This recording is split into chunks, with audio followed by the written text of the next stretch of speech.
What's the best part about a harem series? Well, of course, it's the idea that not just one, but multiple girls could be interested in an embarrassing loser like you. Cause, I mean, those rom-coms where it's focused around a single monogamous couple are cool and all, but hey, like my man Nick Cannon once said, the more the merrier. But why just stop at 2, or 3, or 5? Why not go all the way to 100? Well, guess what? Today we're talking about a manga called The 100 Girlfriends Who Really love you. Sorry, I gotta check to make sure I got the right amount of reallys in there. I think it's 5. Really.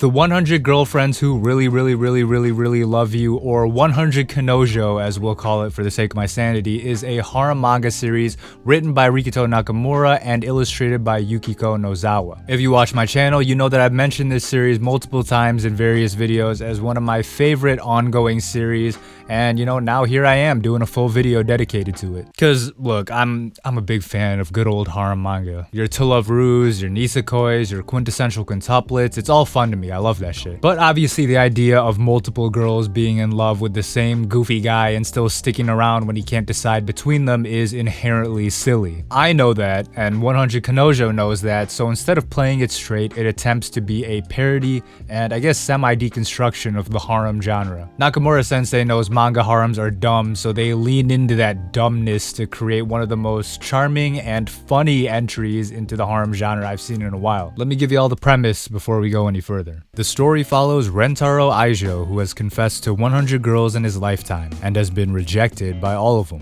already starting off on a relatable foot, yeah? After his latest rejection, he heads to a shrine to pray for a girlfriend as he starts high school. Suddenly, the god of love appears and reveals that the reason for his constant existence of being curved is that Rentaro's karma got messed up. After saying this vaguely sexist line, the god of love explains that some people are blessed with a single soulmate, but due to an error made, Rentaro has 100 soulmates. Thus, the god of love promises that before his high school life ends, Rentaro will meet all 100 of his soulmates, who are revealed through a literal love bolt that strikes them. However, there's a catch. If someone meets their soulmate and isn't able to fall in love with them and have a happy relationship, they die. How's that for high stakes, huh? Not only does the losing girl lose romantically, but she also loses her life.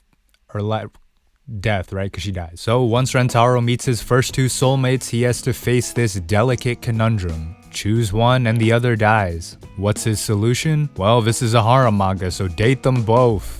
And so begins Rentaro's journey to search the world for all 100 of his soulmates and fall in love with them to prevent their deaths. Shenanigans ensue. And I know I say that a lot, but this time I really mean it when I say shenanigans ensue. Because this is one of the funniest ongoing mangas right now. At least in my opinion. I'm talking Gintama level, Sket Dance level, even Rent a Girlfriend level, I promise you, because instead of laughing at its ineptitude, you're laughing at genuine, tongue-in-cheek satirical comedy. So like I mentioned before, 100 Kanojo takes a dig at the harem rom-com genre and kind of makes fun of all the goofy, unrealistic tropes in it. We all know in real life, no girl would just sit and pout while the guy they likes max on another girl. They just, you know, move on like a normal person. Here in 100 Kanojo, they kind of make a joke out of the whole jealousy thing, because every girl is completely fine with Rentaro dating like a dozen other girls, including them. Every time a new girl is added to the harem, Rentaro like nervously introduces them, expecting the worst, but finds that his girls welcome the newcomer with open arms every time. And if you think about it, it makes sense, because if you're girlfriend number 17, do you really have the right to be looking at girlfriend number 18 crazy? And speaking of girlfriends, you'll basically see every rom-com character archetype represented here, and then some. You got your dere-deres, tsunderes, kuderes, you got shy girls, you got athletes and gyarus and bookworms, and even this girl, whose character's trait is that she likes to grope things. You know, every man's dream girl. 100 Kanojo just leans into this ridiculousness 100%. You're not supposed to think too hard about the mechanics of a harem like this because it's all just silly and played completely for laughs. There are plenty of fourth wall breaking hijinks where everyone just kind of acknowledges that they're in a weird harem manga situation and they just sort of shrug it off because only nerds care about logic.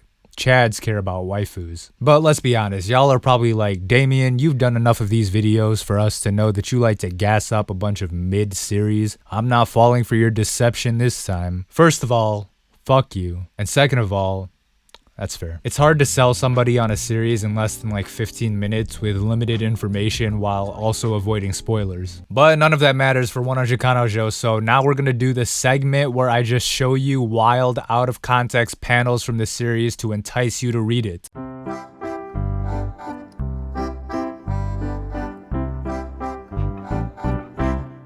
Like this one, where Rentaro heroically dives out of a helicopter to save one of his girlfriends. How exciting. Or this one, where Rentaro and one of his girlfriends enter a rice eating competition. Oh boy, I wonder if they'll win. Or this one, where Rentaro's harem dress up in maid costumes and have a water gun fight. Subtlety? Never heard of it. Or this one, where he uses Iron Man's gloves to grope his girlfriend's chest. Robert Downey Jr. could never. How about this one, where his girlfriends go on a training arc under a waterfall? Who would have thought this manga would pass the Bechdel test? Or this one, where he dresses up as Frieza on a date? Or this one, where he's asked what he loves about his girlfriend and spills out this Hunter x Hunter length rant? Or how about this panel, where Rentaro swims through a river with his girlfriend on his back because she's afraid of heights and can't use a bridge? Or when he slurped up a cup of tea midair to prevent it from spilling on his girlfriend? Or when he slaughtered a bunch of weirdo perverts so that his girlfriends could frolic in a forest undisturbed. Yeah, you'll see that a running theme here is the fact that our main guy Rentaro is what the kids these days might call a Giga Chad, a subversion of the blank slate nice guy pushover harem MC. Rentaro takes it to the extreme with his devotion to his girlfriends. Whether it's burning down a newspaper club that dares to slander his girls, or playing every single role in a school play so his girlfriend gets her shining moment, there's no denying that Rentaro is truly, as the manga calls him, a monster boyfriend. Yeah, I mean, Rentaro is unironically one of the best characters in this series, which is crazy because normally in a harem, the blank slate MC dude is the one character where you're like, get this clown out of here. We just want to see the girls. And that's the twist, right? You thought I was going to sell you on this series by talking about all the waifu options, but surprise, surprise, I'm telling you to read this manga for Rentaro himself. Fuck the waifus, honestly. We're here for the jokes, the memes, and the soaking wet boyfriend. But yeah, go read the 100 Girlfriends Who Really Love You. It's dope. That being said, let's end the video off with what the fans of this series are probably most curious about, a tier list of all the girlfriends introduced so far. People who haven't read the series yet, you can leave now, or you can stick around if you want to get a taste of the buffet of girlfriends you'll be introduced to. Okay, I'm gonna do this in the order they were introduced, I guess, and keep in mind that these rankings are relative within the context of the manga, and all of them are goated characters in general, but you know, anime and manga fans like their tier list, so whatever, here we go. Akari, one of the two OGs. She used to be my favorite and she's still up there, but I'm gonna put her in B tier. Karane, the other OG. She's a twin-tailed tsundere and one of the best straight man characters in recent memory, so she's gotta be S tier. Shizuka is dope. I don't usually like her type of characters, like the shy bookworm, ooh, I'm so demure and mousy, but of course this is 100 Kanojo, so they make her hilarious. She has like a super soft voice, so she talks with like this text-to-speech app. It's hilarious. A tier. Nano is a fan favorite, which I didn't understand at first. Like, yeah, her design is appealing, but usually those like kudere characters don't get a lot of love.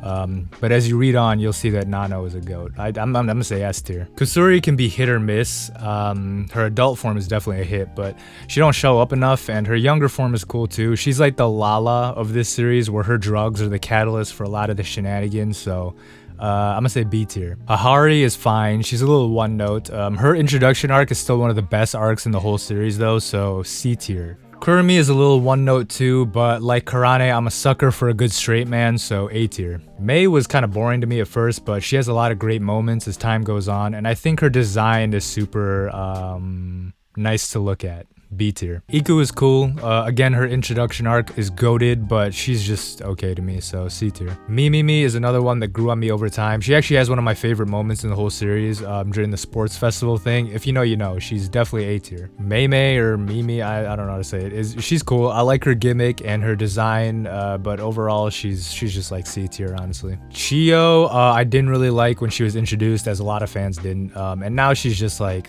she's fine. I don't know. Did she have to be his cousin?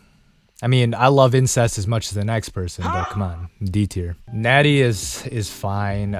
C tier again, I'd say. Cool gimmick, cool design, but she's just average for me. Yamame, same boat, but I think if she gets another solo chapter or a date chapter that gives her a cool moment, she could easily jump up since I like her design a lot, but yeah, C tier. Momiji is arguably like my least favorite girlfriend, and again, remember this is relative to all the other great characters in this series. Momiji is great, and in any other harem, she'd be like my favorite, but here she's just too one note. Like you couldn't see her carrying a chapter by herself, so D tier. Yaku I also didn't really like at first, but again she's one that grows on you over time, so C tier. Kishika is cool, but she hasn't had enough moments yet, even with that date chapter she just had.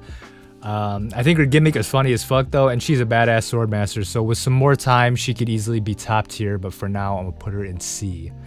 I guess. Ako is probably my favorite girlfriend introduced so far. It's either her or Karane. I think her design is super adorable. I love her stupid dopey smile that she always has on. I think she's always funny when she gets screen time. She's had some great solo chapters and date chapters too, so yeah. Ako is the best, S tier. Uto is someone I liked right away, and who also has potential to be top tier. She's a bit goofy, a bit cringy, but I think that's the point, so they make it work. And she has an underrated design, you know, especially during that Gyaru chapter, so B tier. Mai isn't bad, she's just too new and hasn't had enough room to breathe yet. We jumped into a bunch of different arcs right after she was introduced, so she hasn't had enough focus yet. I think she also has a very grating personality, which is funny, but you know, we need to see more sides of her, so D tier for now, unfortunately. Bonoji Sensei is the most relatable girlfriend for me. She's an alcoholic bum, so you know, gold star for that, offer it. But again, she's very new, so she needs more time. But even still, like I'm gonna put her in B tier. Then finally, the newest girlfriend at the time of this video is Biorin. I liked her from the jump, but again, she was literally just introduced, so she needs one of those like iconic moments that the other girls have, but for now I'd say C tier. So yeah, that's all the girlfriends and how I'd personally rank them, and of course we all know my opinion is the only right one, so I think we can all say that this is an objective ranking of all the 100 Kanojo girls, don't at me. But anyway, that's the video. Thank you for watching. Like and subscribe, comment below who your favorite girlfriend is. I probably won't read it though, let's be real. I do appreciate y'all though, for real. Read 100 Kanojo, stay tuned for the next video, hit the notification button. That's the video. Peace.